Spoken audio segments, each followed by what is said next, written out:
ఆశ్చర్యకరమైన బైబిల్ పాఠంగా న్యాయాధిపతులు 10వ అధ్యాయం చదువుకుందాము.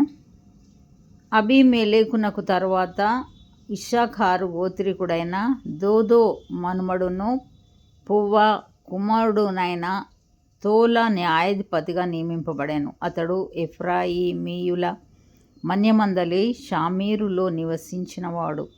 అతడు 23 సంవత్సరములు ఇశ్రాయేలీలకు న్యాయాధిపతి అయి ఉండి చనిపోయి షామీరులో పాతిపెట్టబడాను. అతని తర్వాత గిలాదు దేశస్థుడైన యాయీరు నియమింపబడిన వాడై 22 సంవత్సరములు ఇశ్రాయేలీలకు న్యాయాధిపతిగా ఉండెను. అతనికి 30 మంది కుమారులుండిరి. వారు 30 గాడిద పిల్లలనెక్కి తిరుగువారు. 30 ఊరులు వారికుండెను. నేటి వరకు వాటికి యాయీరు గ్రామములని పేరు. అవి గిలాదు దేశంలోనున్నవి. యాయీరు చనిపోయి కామోనులో పాతిపెట్టబడెను. ఇశ్రాయేలీలు యెహోవా సన్నిధిని మరలా దుష్ప్రవర్తనులైరి.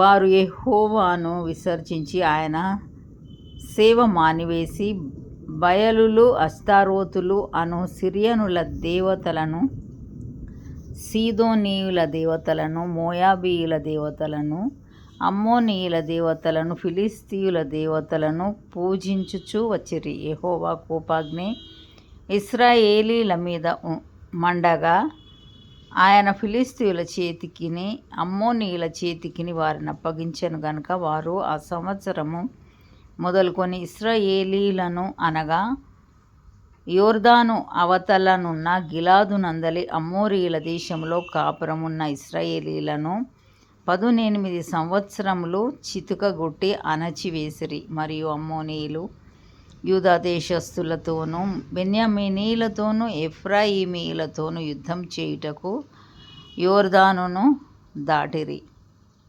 గనుక ఇశ్రాయేలీలకు మిక్కిలి శ్రమ కలిగెను.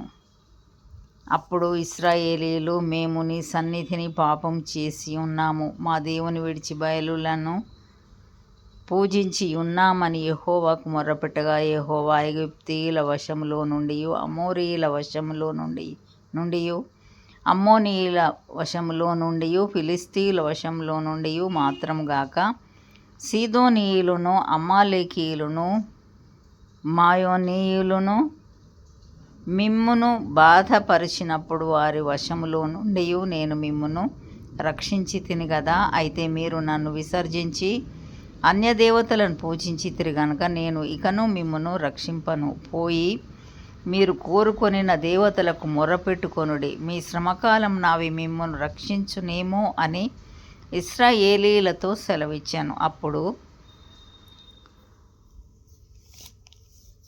ఇశ్రాయేలీలు, మేము పాపం చేసి ఉన్నాము, నీ దృష్టికి ఏది అనుకూలమో దాని చొప్పున మాకు చేయుము, దయచేసి నేడు మమ్మను రక్షింపుమని చెప్పి యెహోవాను సేవింపవలెనని తమ మధ్య నుండి అన్యదేవతలను తొలగింపగా ఆయన ఆత్మ ఇశ్రాయేలీలకు కలిగిన దురవస్థను చూచి సహింపలేకపోయాను. అప్పుడు అమ్మోనీయులు కూడుకొని గిలాదులో దిగి ఉండిరి. ఇశ్రాయేలీలును కూడుకొని